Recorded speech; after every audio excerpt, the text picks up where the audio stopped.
सुटल्यानंतर पूर्ण बाहेर आले आणि त्यांनी ठरल्याप्रमाणे त्या मुलांनी काहीतरी हत्यार वगैरे घेऊन मुलावर हल्ला केला. त्याच्यामध्ये 2 मुलं जखमी झाले.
परवाच्या दिवशी आपलं 10वीचे पेपर चालू आहे. तर आमच्या रेणुमा शाळेचे जे विद्यार्थी त्यांचं परीक्षा केंद्र सीजेजवळ बिटको हायस्कूल आहे.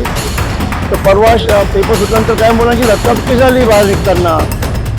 पण ते थोडं प्रकरण वाढलं. मग काही जे मुलं होते ते मराठी मीडियम शाळेचे असतील किंवा काही, तर त्यांनी मला धमकी दिली की आम्ही तुम्हाला बघून घेऊ, आता तुम्ही या परवा मग तुम्हाला दाखवतो, आम्ही मुलं घेऊन येतो वगैरे वगैरे. त्यांनी खूप धमकी दिली.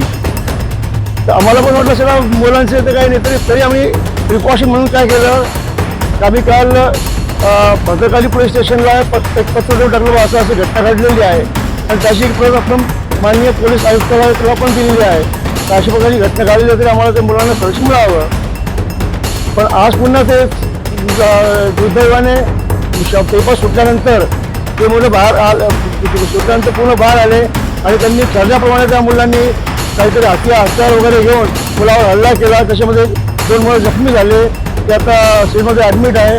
त्यासाठी आता आम्ही पुन्हा आता भद्रकाली स्टेशनला आलो का काहीतरी याचा बंदोबस्त व्हायला पाहिजे.